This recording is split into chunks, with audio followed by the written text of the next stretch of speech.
It's time to talk about alcohol. And I bet that got your attention. If it did, come on, dude, it's like noon on a Monday.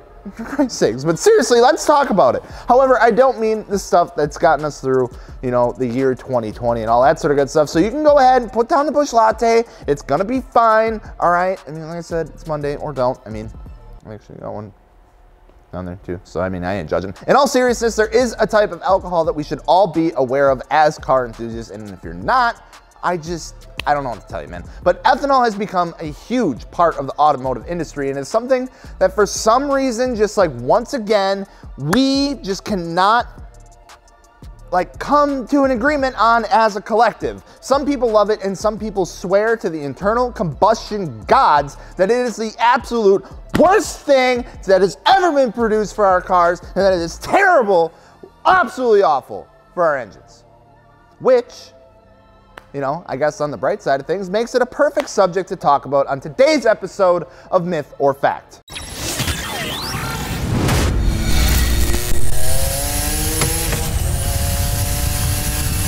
Real quick before we get into that, all right, just look, okay.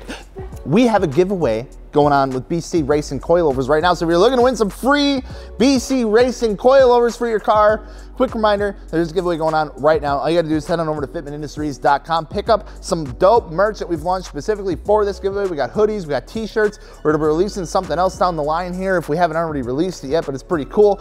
And every $5 purchased gets you an entry in to win. So if you're watching this in the month of November as well, odds are we have some pretty killer deals going on for pre-Black Friday and Black Friday. It's pretty much all November long. So check out some holiday deals on some wheels, tires, and suspension. You can check that all out over at fitmentindustries.com. Anyway, since the dawn of time, not really, but you know, still. Since as early as the 15th century, what we know today as ethanol has been in some sort of production. However, instead of being present in some sort of blended gasoline for vehicles, they were drinking it.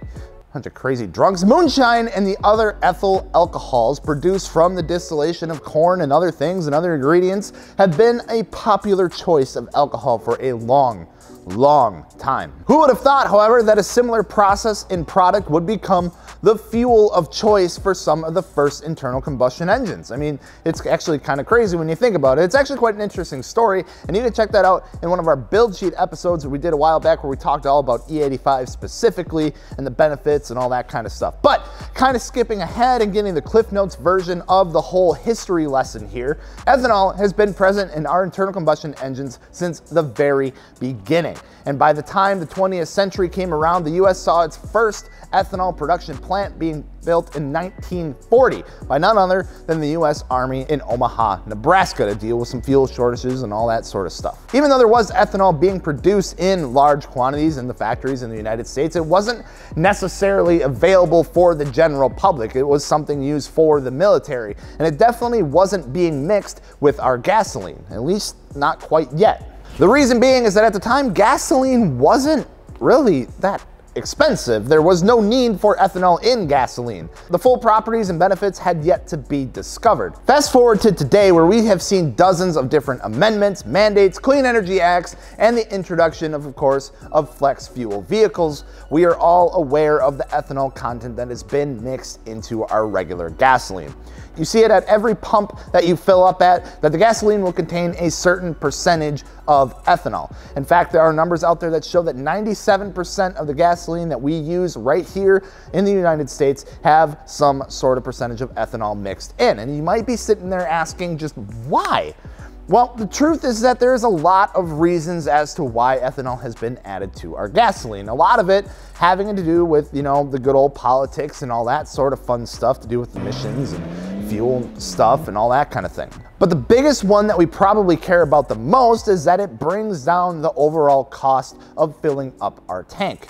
Ethanol has a high octane rating, and it is cheaper, meaning that when it is mixed with regular gasoline, we can keep the same octane ratings that we know and love, but bring the overall cost per gallon down. This all started around the 1980s and 1990s, but didn't really take off until the 2000s, which is where all hell really started to break loose and the argument truly began. Some people, like I said, were all for it, didn't really care. It was gasoline. As long as it made the car go, they were fine. As long as the gas price stayed down, they could care less. And some people, on the other hand, just kind of, for lack of a better term, lost their So let's go ahead and break it down in a way that works best for everyone. A good old-fashioned pros and cons list, because that just makes the most sense. First up, the pros. Ethanol is a biofuel. It is made from corn. It's natural, makes a lot of people happy. But there is something specific that people like you and people like me can truly appreciate about ethanol. And I mentioned it before. It's that lovely, lovely octane rating of the fuel. Fuels like E85 and E30 have become absolutely huge in the car scene, and it has more and more people switching to some sort of flex fuel setup for their builds, and all because of that octane rating. E85 has a 110 octane rating. It is, in a sense, race gas. Having such a high octane helps prevent against things that are detrimental to an engine, especially high performance engines such as detonation. With boosted platforms, it allows you to run a higher amount of boost more safely. Not safe, but it's more safe. All, of course, with the correct supporting mod and a tune and all that sort of good stuff as well. That part is very important. I want you to hear that. For the love of God, don't go and put E85 in your tank just because Gels told you in a YouTube video about ethanol. All right? I don't need that. Outside of the performance aspect, it does keep the cost of filling our tanks down, which is also another plus. You know, we need fuel for the dailies as well. And I don't know about you guys, but I am putting E85 in my daily. Now for the cons, and really where the argument of whether or not ethanol is bad for your engine kind of really starts. Even though ethanol has had great success in modern day cars and performance applications, the same just can't be said for older cars. Same goes for older engines and, of course, small engines as well. We've found in chainsaws, lawnmowers, leaf blowers, whatever it might be. Ethanol isn't as friendly to the older stuff. It just wasn't designed for it. Because ethanol is an alcohol-based fuel, it is a corrosive fuel, and it is hard on the rubbers, plastics, and metals found in the fuel systems of older vehicles and older engines. Modern vehicles have been adapted for this. That's why certain vehicles say that they can run a higher content of ethanol, flex fuel vehicles, all that. Because they have the materials that they use for these systems are designed to handle the corrosiveness of that fuel.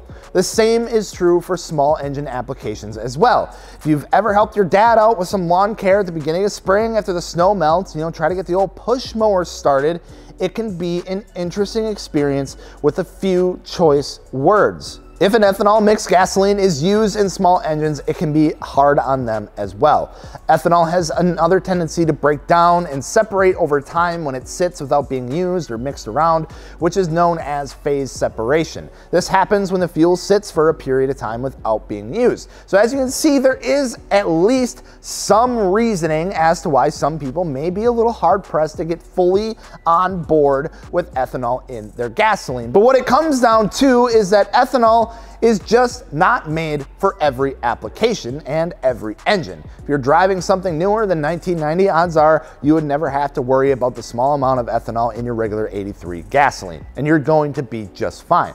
If E85 or some other blend of high octane fuel is your choice, more power to you. It's proven time and time again to be a fantastic fuel option. If you have a classic that you like to take out to shows and cruise on the weekends, it may just be your better interest to stay away from the blended fuel and stick to the premium ethanol-free gasoline. The same goes for small engines as well. Always use premium in your mowers, chainsaws, whatever it might be. So when all said and done, here is the conclusion.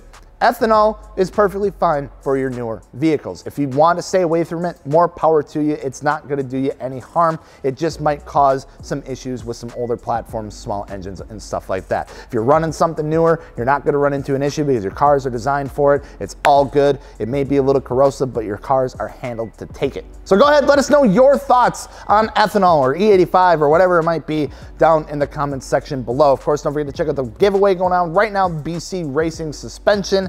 All the holiday deals we got going on right now. There's a ton of them, too many to list. You can check it all out over at fitmentindustries.com. And of course, let us know what you would like to see next. I'm Gels from Fitment Industries. Thank you guys so much for watching. We will see you later. Peace.